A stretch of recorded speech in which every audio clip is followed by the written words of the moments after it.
Hello दोस्तों, study with अनु में मैं अनु आपका स्वागत करती हूँ। और आज हम पेट की सीरीज़ में जो कि आदित्य रंजन सर की ये बुक है, इसके साथ हम आगे बढ़ रहे हैं। और हमने कल नदी के मुहाने, नदी का जो स्थितियाँ थी वो हमने कंप्लीट किया था। तो आज हम पहुँच गए मीठे पानी की झील में। तो समय ना वेस्ट करते हुए फटाफट से रिविज़न कर लेते हैं। जैसा कि कल मैंने आपको नोटिफिकेशन दिया था कि अब ज्योग्राफी की क्लासेस शुरू हो गई, तो ज्योग्राफी की क्लासेस से अब हम 30 मिनट का वीडियो किया करेंगे, क्योंकि अगर 15 मिनट का वीडियो बहुत छोटा हो रहा था और हम ये पूरी बुक जो है वो कंप्लीट नहीं कर पाएंगे। और इसके साथ साथ हमें अभी मॉडल पेपर भी लगाना है, तो मॉडल पेपर के लिए समय नहीं बचेगा, क्योंकि समय अब बहुत कम है। इसलिए अब हमारा वीडियो होगा 30 मिनट का, ठीक है। तो ज़्यादा टाइम वेस्ट नहीं करते हैं, ज़्यादा से ज़्यादा कवर करते हैं और ज़्यादा बात भी नहीं करते हैं, ठीक है। तो अगर आप मेरे चैनल पर नए हैं, स्टार्ट करने से पहले मैं यही बोलती हूँ हर रोज़ हर वीडियो पे कि अगर आप मेरे चैनल पर नए हैं तो स्टडी विद अनु को सब्सक्राइब करना और बेल आइकन को प्रेस करना बिल्कुल ना भूलें, ताकि मेरे द्वारा करवाए जा रहे सभी वीडियोस की नोटिफिकेशन आपको मिलती रहे, ठीक है। चलिए स्टार्ट करते हैं।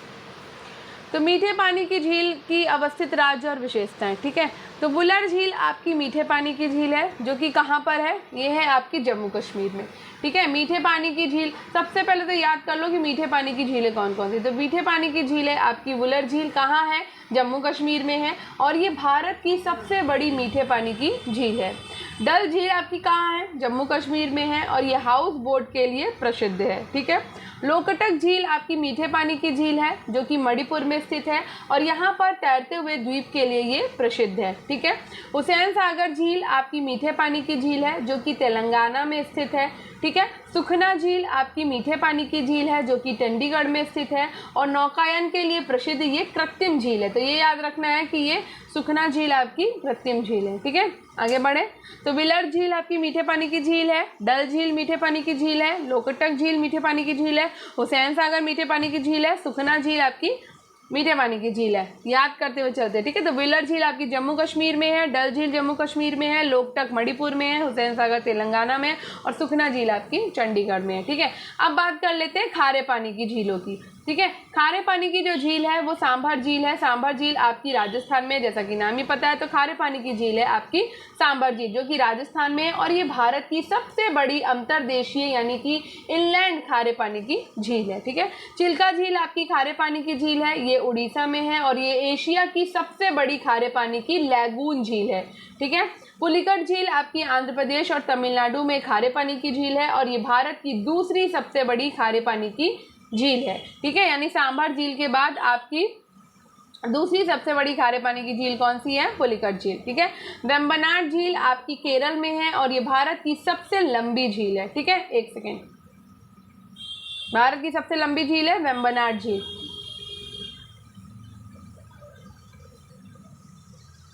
कोलेरू झील, कोलेरू झील आपकी कहाँ पर है, कोलेरू झील आपकी खारे पानी की झील है, कहाँ है, आंध्र प्रदेश में है, और ये मीठे और खारे पानी का मिश्रण है। तो कोलेरू झील जो है आपकी थोड़ी सी मीठी भी है, थोड़ी सी खारी भी है, ठीक है।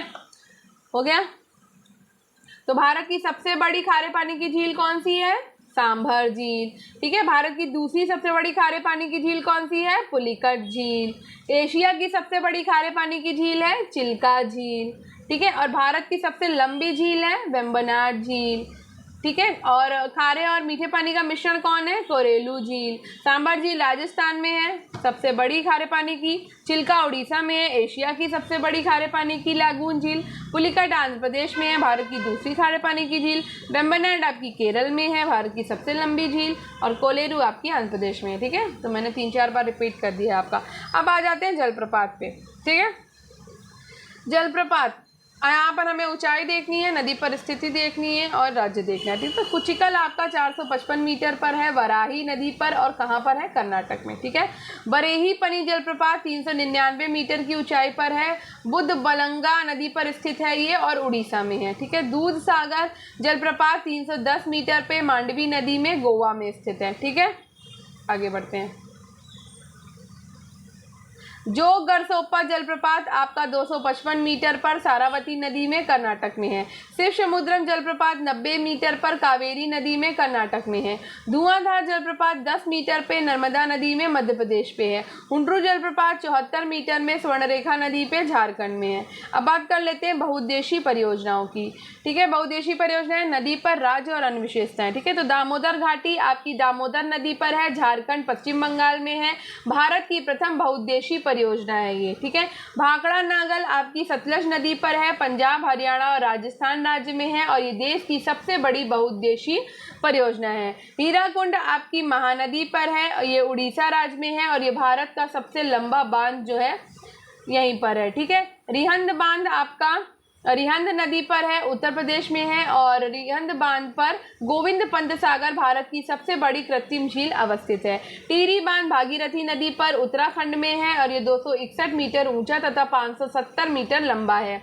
इंदिरा गांधी नहर आपकी सतलज नदी पर है, राजस्थान, पंजाब और हरियाणा में और विश्व की विशालतम सिंचाई परियोजना आपकी इंदिरा गांधी नहर पर है। सरदार सरोवर आपकी नर्मदा नदी पर है, मध्य प्रदेश, महाराष्ट्र, गुजरात और राजस्थान में है ये और भारत का दूसरा सबसे लंबा बांध जो है वो आपका सरदार सरोवर बांध है।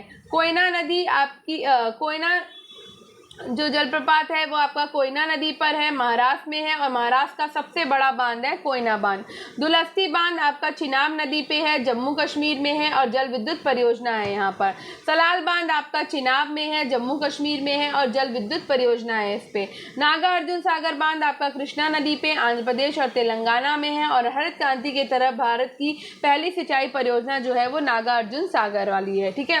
माता टीला बांध आपका बेतवा नदी पर है और ये उत्तर प्रदेश और मध्य प्रदेश में संयुक्त रूप से बांध है, ठीक है। आगे बढ़ते हैं, अब बात करते हैं भारत की जलवायु की, ठीक है। तो भारत की जलवायु आपकी उष्ण मानसूनी है जो दक्षिणी और दक्षिणी पूर्वी एशिया में पाई जाती है। तो ये याद रखना है कि भारत की जलवायु कैसी है, तो उष्ण मानसूनी है। भारत की जलवायु को नियंत्रित करने वाले कारक कौन से हैं, तो सबसे पहले बात कर लेते हैं अक्षांश की। कर्क रेखा से उत्तरी भाग उपोष्ण कटिबंधीय और दक्षिणी भाग उष्ण कटिबंधीय क्षेत्र है, ठीक है। ऊंचाई, तो हिमालय मध्य एशिया से आने वाली ठंडी हवाओं को भारतीय उपमहाद्वीप में प्रवेश करने से रोकता है, जिसके कारण मध्य एशिया की तुलना में कम ठंड पड़ती है यहाँ पे। उच्चावच क्या है, तो भारत का भौतिक उच्चावच या उच्चावच तापमान वायुदाब पवनों की गति और दिशा निर्धारित करता है।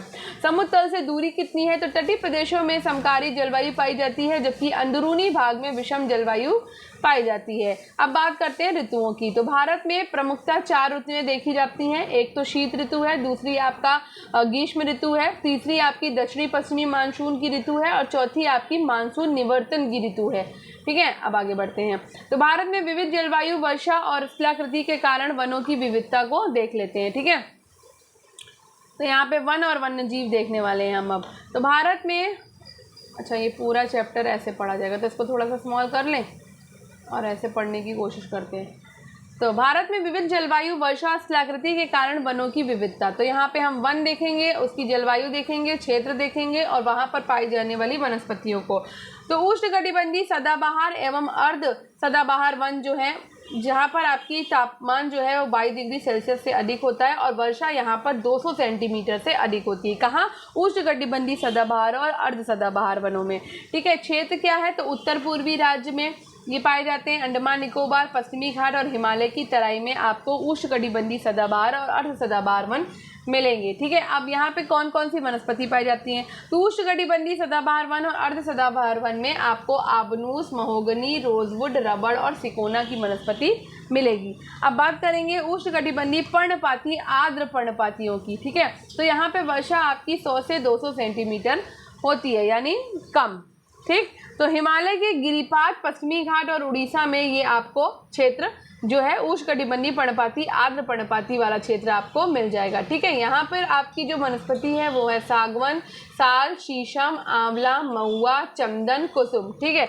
तो उष्णकटिबंधीय पर्णपाती वाली आपकी ये सारी वनस्पतियाँ हैं। अब बात करते हैं शुष्क पर्णपाती वनों की। शुष्क पर्णपाती वनों में वर्षा जो होती है वो 70 से 100 सेंटीमीटर होती है और ये आपको उत्तर प्रदेश और बिहार के मैदानी भाग में का जो क्षेत्र है वो शुष्क पर्णपाती क्षेत्र कहलाता है और यहाँ की वनस्पति होती है तेंदू, पलास और बेल, ठीक। उष्णकटिबंधीय कांटेदार वन जो होते हैं वहाँ पर 50 सेंटीमीटर से भी कम वर्षा होती है, तभी वहाँ पे कांटेदार वन, कांटेदार वाली जो पेड़ होते हैं वो पाए जाते हैं। जैसे कि पंजाब, हरियाणा, राजस्थान और गुजरात, यहाँ पे आपकी 50 सेंटीमीटर से कम बारिश होती है और यहाँ पे आपको बबूल, बेर, खजूर, नीम और खेजड़ी वाली वनस्पतियाँ मिल जाएंगी।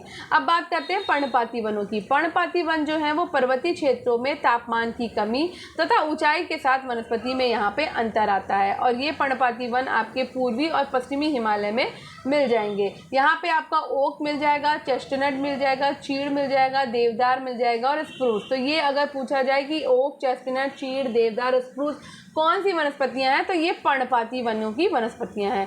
ठीक, अब बात करते हैं बेलांचली या अनूप वन। तो बेलांचली या अनूप वन जो है, एक सेकेंड, ये आपके तटवर्ती क्षेत्र में पाए जाते हैं। ठीक, और ये गंगा, ब्रह्मपुत्र, अंडमान निकोबार द्वीप और कच्छ के रण में आपको बेलांचली और अनूप वन मिल जाएंगे। इसकी जो वनस्पति है वो है सुंदरी, ताड़ और नारियल। ठीक, अब हम यहाँ पे पहुँच गए हैं टाइगर रिजर्व और उनके राष्ट्रीय उद्यान और स्थापना वर्ष में।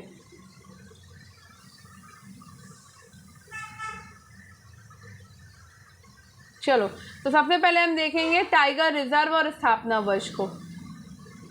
तो राजस्थान में आपका टाइगर रिजर्व पड़ जाता है रणथंभौर, जो कि 1973-74 में बना। रामगढ़, विषधारी आपका राजस्थान में है। सरिस्का टाइगर रिजर्व आपका राजस्थान में है। मुकंदरा हिल्स आपका राजस्थान में और करौली भी आपका राजस्थान में। रणथंभौर 1973-74 में टाइगर रिजर्व बना। रामगढ़, विषधारी, सरिस्का आपका 1978 से 79 में बना। मुकंदरा हिल्स आपका 2013 में बना और करौली आपका 2023 में टाइगर रिजर्व बना है। केरल में आपके 2 टाइगर रिजर्व हैं, पेरियार और परिम्बकुलम। ठीक है, पेरियार आपका 1978 से 1979 में बना। ठीक है, महाराष्ट्र में आपका नवेगांव, नगझीरा टाइगर रिजर्व है। पेंच टाइगर रिजर्व है। सह्याद्री आपका महाराष्ट्र में है टाइगर रिजर्व। मेलघाट आपका टाइगर रिजर्व है महाराष्ट्र में। कंडीमा, अंधारी और बोर भी आपका टाइगर रिजर्व महाराष्ट्र में है। ठीक है, इसके साथ साथ आपका मध्य प्रदेश में बांधवगढ़ टाइगर रिजर्व है। पेंच टाइगर रिजर्व मध्य प्रदेश में है। कान्हा टाइगर रिजर्व मध्य प्रदेश में है। संजय धुबरी पन्ना टाइगर रिजर्व आपका मध्य प्रदेश में है। सतपुड़ा मध्य प्रदेश में है। वीरांगना दुर्गावती टाइगर रिजर्व मध्य प्रदेश में है। रातापानी आपका टाइगर रिजर्व मध्य प्रदेश में है। और ये याद रखना है कि ये 57वां टाइगर रिजर्व है।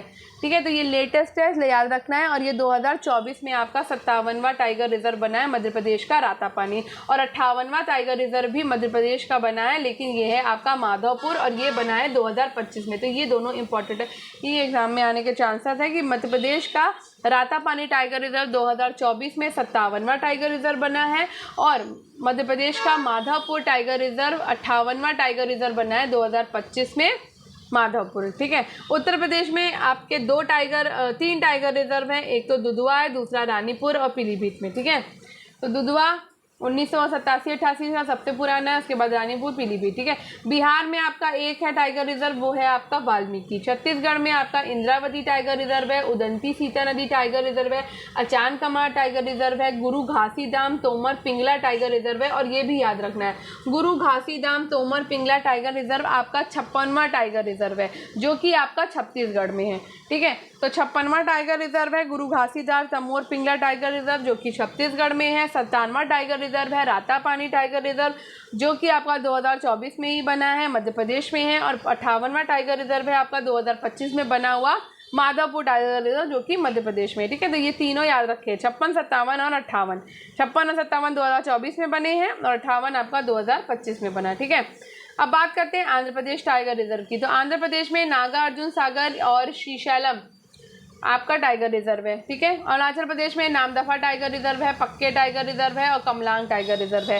कर्नाटक में आपका बांदीपुर टाइगर रिजर्व है, भद्र टाइगर रिजर्व है, काली दांडेली अंशी टाइगर रिजर्व है, नागरहोल टाइगर रिजर्व है, बालागिरी रंगनाथ मंदिर आपका टाइगर रिजर्व में आता है। उड़ीसा में आपका शिमलीपाल टाइगर रिजर्व है, सतकोशिया टाइगर रिजर्व है। तमिलनाडु में आपका कलक्कड़ मुंडन थुरई टाइगर रिजर्व है, अन्नामलाई टाइगर रिजर्व है, मुदुमलाई आपका तमिलनाडु में है, श्री विल्लीपुथुर मेघामलाई और सत्यमंगलम आपका तमिलनाडु में जो है टाइगर रिजर्व है। ठीक है, गोवा में आपका कोई भी टाइगर रिजर्व नहीं है, गुजरात में कोई टाइगर नहीं है। झारखंड में आपका टाइगर रिजर्व है बेताल पलामू।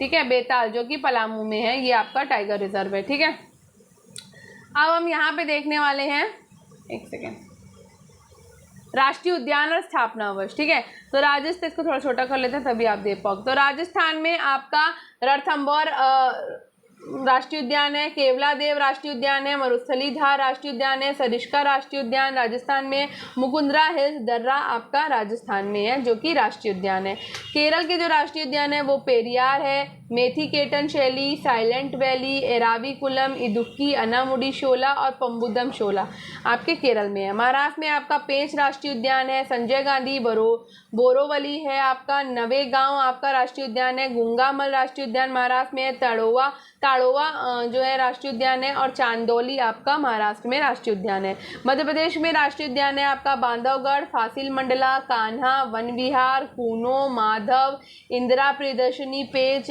पन्ना, संजय, सतपुड़ा, डायनासोर सर्वाधिक राष्ट्रीय उद्यान आपके मध्य प्रदेश में है। तो अगर ये पूछा जाए कि सबसे ज़्यादा राष्ट्रीय उद्यान कहाँ है तो मध्य प्रदेश में है। ठीक है, उत्तर प्रदेश में आपका एक राष्ट्रीय उद्यान है वो है दुधवा जो कि 1977 में बना था।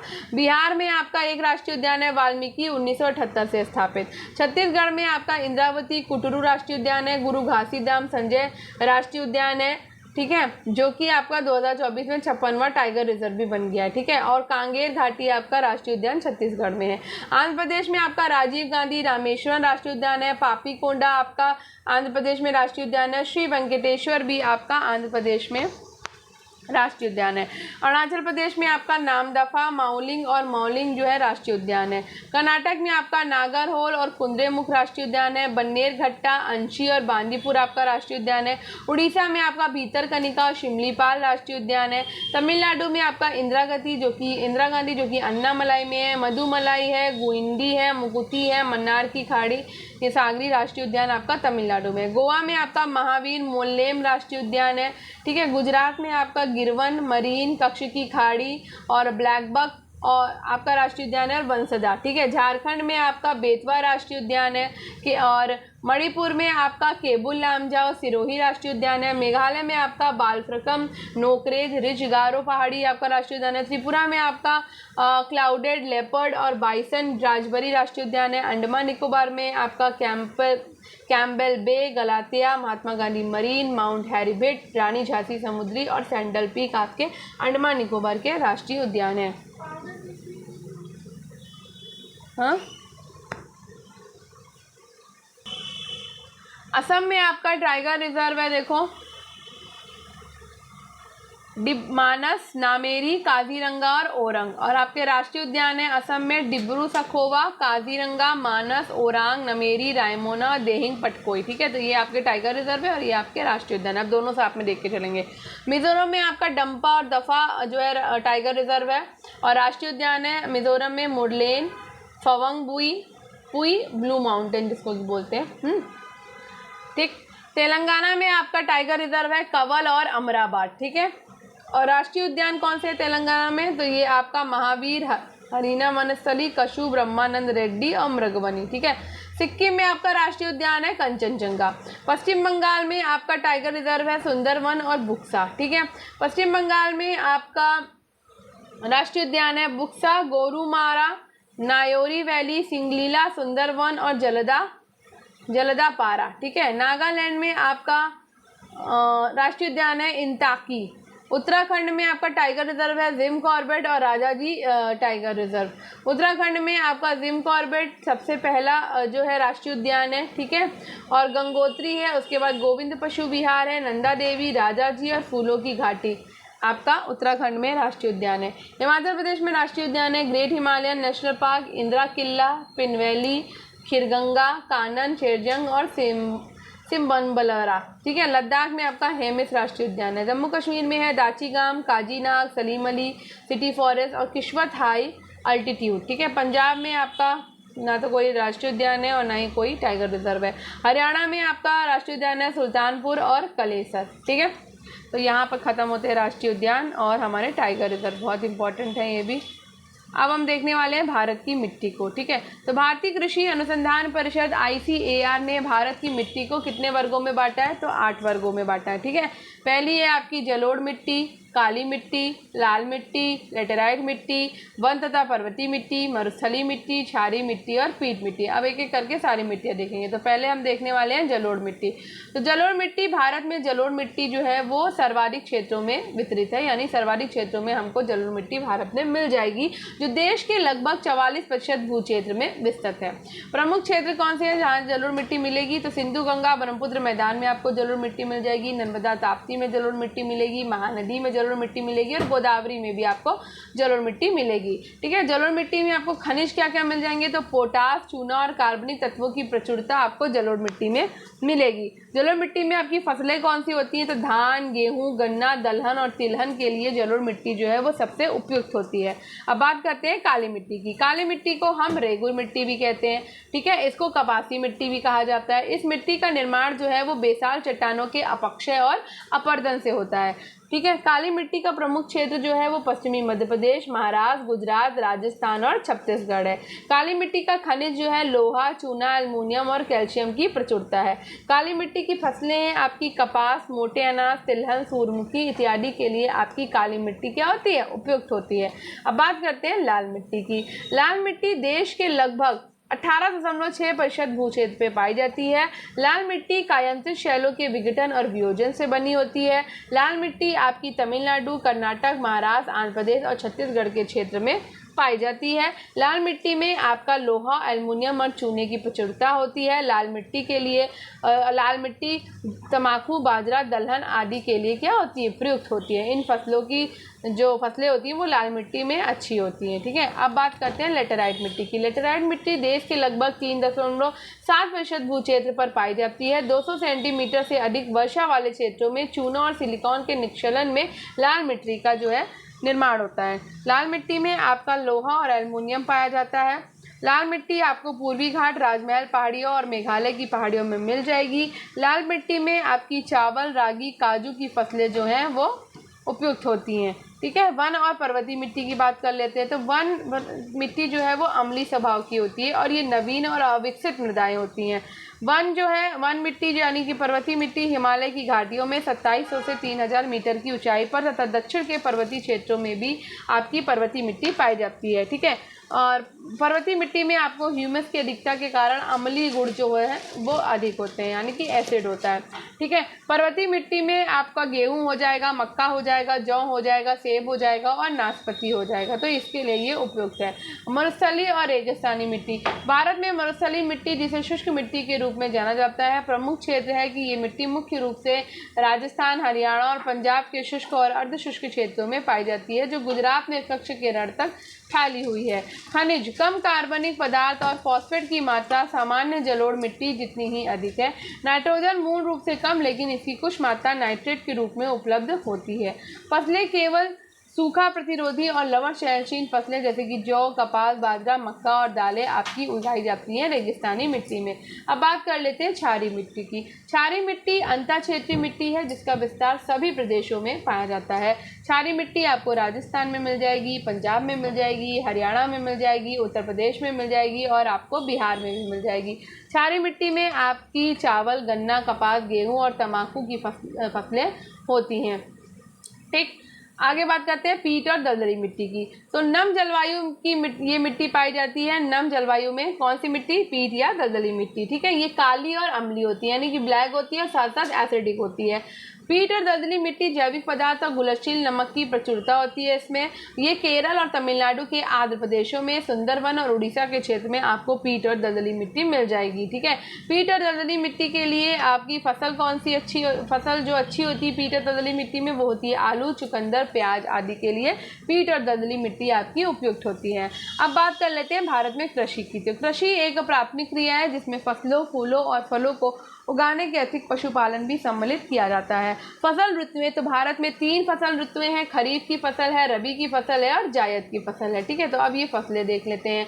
तो खरीफ की फसल की अवधि, तो खरीफ आपकी जून से अक्टूबर के महीने में होती है और इसमें चावल, कपास, ज्वार और बाजरा जो है वो इसकी फसल है। रबी आपकी नवंबर से मार्च के महीने में होती है और यहाँ इसकी फसल है गेहूँ, चना और सरसों। ठीक है, जायद की फसल आपकी अप्रैल से जून की फसल है और ये तरबूज, खीरा, ककड़ी जो है वो आपकी जायद की फसल में होती है। ठीक है, तो खरीफ आपकी जून से अक्टूबर की, रबी आपकी नवंबर से मार्च की, और जायद आपकी अप्रैल से जून की फसल है। ठीक है, आपने फसलें देख ली। चावल, कपास, ज्वार, बाजरा खरीफ की फसल है। गेहूं, चना, सरसों जो कि आपका सर्दियों के टाइम पे आता है वो रबी की फसल है। तरबूज, खीरा, ककड़ी आपका गर्मी में आता है, ये आपकी जायद की फसल है, यानी अप्रैल से जून की फसल है। ठीक है, अब बात कर लेते हैं खाद्यान्न फसलों की। देश के समस्त बोए गए क्षेत्र के 2/3 भाग पर खाद्यान्न फसलें क्या करी जाती हैं, उगाई जाती हैं।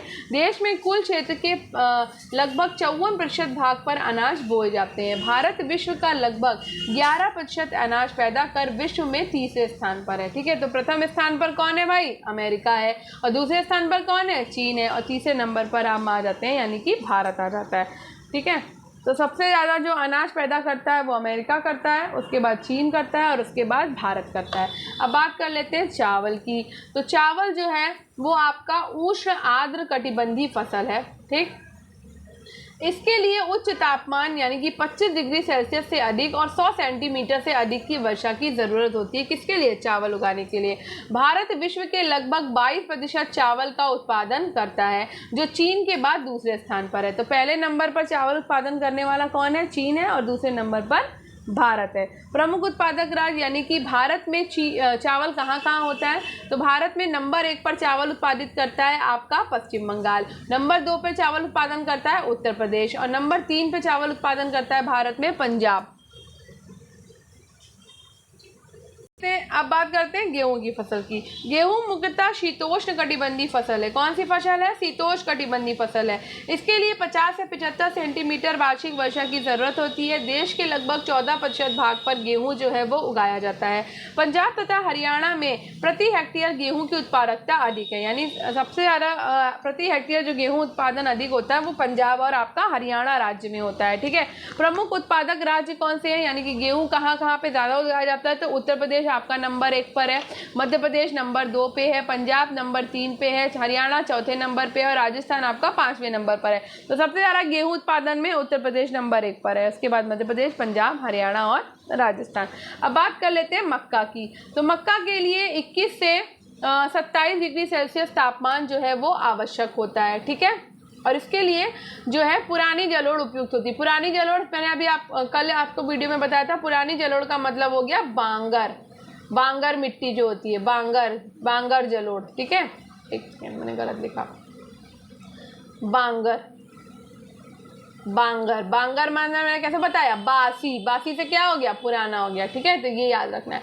तो बांगर मिट्टी आपकी मक्का के लिए जरूर अच्छी होती है। ठीक है, कुल बोए क्षेत्र के लगभग 4% भाग पर आपका क्या होता है, मक्का बोया जाता है। ठीक है, प्रमुख उत्पादक राज्य, तो मक्का कहाँ कहाँ सबसे ज़्यादा होता है, तो कर्नाटक आपका नंबर 1 पर है, आंध्र प्रदेश नंबर 2 पर है, महाराष्ट्र नंबर 3 पर है, और मध्य प्रदेश आपका नंबर 4 पर है, जो मक्का उत्पादन में आगे है। ठीक है, अब बात कर लेते हैं दालों की। तो भारत विश्व में दालों का सबसे बड़ा उत्पादक और उपभोक्ता है। भारत जो है वो विश्व में दालों का सबसे बड़ा उत्पादक और उपभोक्ता है। देश के कुल बोया क्षेत्र के लगभग 11% भाग पर जो है वो दाल बोई जाती है। दाल आपकी मध्य प्रदेश 1 नंबर पर है उगाने में, राजस्थान आपका दूसरे नंबर पर है दालों में, महाराष्ट्र आपका दालों में तीसरे नंबर पर है, उत्तर प्रदेश आपका दालों में चौथे नंबर पर है, और कर्नाटक आपका दालों में 5वें नंबर पर है। और चूंकि यूपी का एग्जाम है तो यूपी की स्थिति कितनी है वो हमें अच्छे से याद रखनी है। अब बात कर लेते हैं गन्ना की। गन्ना एक उष्ण और उपोष्ण कटिबंधीय फसल है, और इसके लिए 21 से 27 डिग्री सेल्सियस तापमान और 75 से 100 सेंटीमीटर वार्षिक वर्षा क्या होती है, ज़रूरी होती है।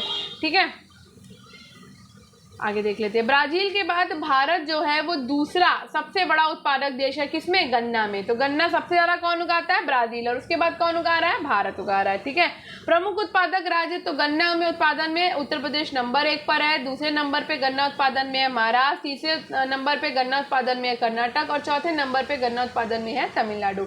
अब बात कर लेते हैं तिलहन की। तिलहन, भारत विश्व में चीन के बाद दूसरा सबसे बड़ा तिलहन उत्पादक देश है। ठीक है, तो सबसे ज्यादा तिलहन उत्पादन चीन में होता है और उसके बाद भारत में होता है। ठीक है, भारत की प्रमुख तिलहन फसलों में तोरिया, सरसों, मूंगफली, सोयाबीन और सूरजमुखी हैं। ठीक है, तोरिया के उत्पादन में भारत विश्व में कनाडा और चीन के बाद तीसरे स्थान पर है। तो तोरिया सबसे ज्यादा कहाँ होता है, कनाडा में, और उसके बाद कहाँ होता है चीन में, और उसके बाद कहाँ होता है भारत में। ठीक है, प्रमुख उत्पादक राज्य तो भारत में आपका तोरिया उत्पादन होता है मालवा में, पठार में, मराठवाड़ा में, गुजरात में और आपका राजस्थान में। अब बात कर लेते हैं कपास की। तो कपास एक उष्णकटिबंधीय फसल है और इस फसल के लिए उच्च तापमान 210 पाला रहित दिन और खिली धूप की आवश्यकता होती है। कपास जो है सबसे ज्यादा उगाता है आपका महाराष्ट्र राज्य कपास, उसके बाद दूसरे नंबर पर गुजरात उगाता है, तीसरे नंबर पे कपास उगाता है मध्य प्रदेश, चौथे नंबर पे कपास उगाता है कर्नाटक और पांचवें नंबर पे कपास उगाता है आंध्र प्रदेश। ठीक है, अब बात कर लेते हैं रबड़ की। रबड़ भूमध्य रेखीय क्षेत्र की फसल है। ठीक है, ये चीज याद रखनी है कि भूमध्य रेखीय क्षेत्र की फसल है आपकी रबड़। इसके लिए 200 सेंटीमीटर से अधिक की जो है वो वर्षा चाहिए होती है और 25 डिग्री सेल्सियस से अधिक का तापमान जरूरी होता है रबड़ उत्पादन के लिए। प्रमुख उत्पादक राज्य कौन है रबड़ के लिए? तो केरल आपका नंबर 1 पर है, दूसरे नंबर पर रबड़ उत्पादित होता है तमिलनाडु में, तीसरे नंबर पर रबड़ उत्पादित करता है कर्नाटक, चौथे नंबर पर रबड़ उत्पादित करता है अंडमान निकोबार और पांचवें नंबर पर रबड़ उत्पादित करता है आपका मेघालय। ठीक है, आगे बढ़ते हैं। अब बात कर लेते हैं चाय की। तो चाय एक रोपण कृषि है, ये उष्ण और उपोष्ण कटिबंधीय जलवायु में उगाई जाती है। भारत में विश्व में चीन के बाद चाय का दूसरा बड़ा उत्पादक है। तो भारत जो है तो नंबर 1 पर चाय कौन उत्पादित करता है? चीन, और नंबर 2 पर चाय उत्पादित करता है भारत। ठीक है, अब भारत में जो उत्पादक राज्य नंबर 1 पर कौन है? असम। असम में सबसे ज्यादा चाय उगाई जाती है। उसके बाद दूसरे नंबर पर चाय उत्पादन में पश्चिम बंगाल, तीसरे नंबर पर चाय उत्पादन में तमिलनाडु और चौथे नंबर पे चाय उत्पादन में आपका केरल। ठीक है, अब बात कर लेते हैं कॉफी की। कॉफी की 3 किस्में हैं, अरेबिका,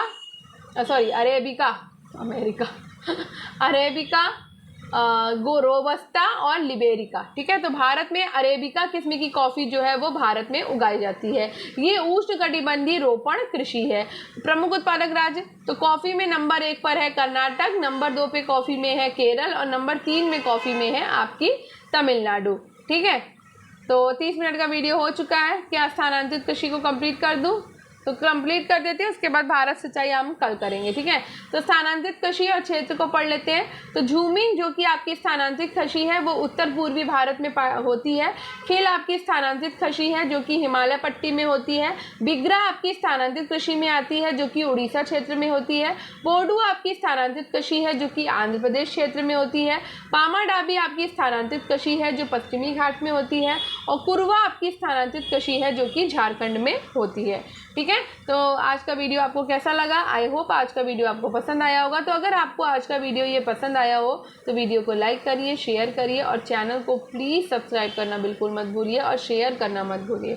ठीक है, थोड़ा भी यूज़फुल है तो दूसरों की भी मदद करिए, उनके पास भी इस वीडियो को ज़्यादा से ज़्यादा पहुँचाइए, क्योंकि ये निःशुल्क है। मैं निःशुल्क आपको हर चीज़ प्रोवाइड कराती हूँ, कोई पेड नहीं है, कुछ भी आपको इसमें कुछ भी खर्चा नहीं करना है, बस आपको देखना है, पढ़ना है और सुनते जाना है बस। ठीक है, तो धन्यवाद, मिलते हैं कल अपने नेक्स्ट वीडियो में, अपनी नेक्स्ट क्लास में, और उसके बाद हम कल पढ़ेंगे भारत में सिंचाई से। ठीक है, धन्यवाद, पढ़ते रहिए, सफलता ज़रूर मिलेगी।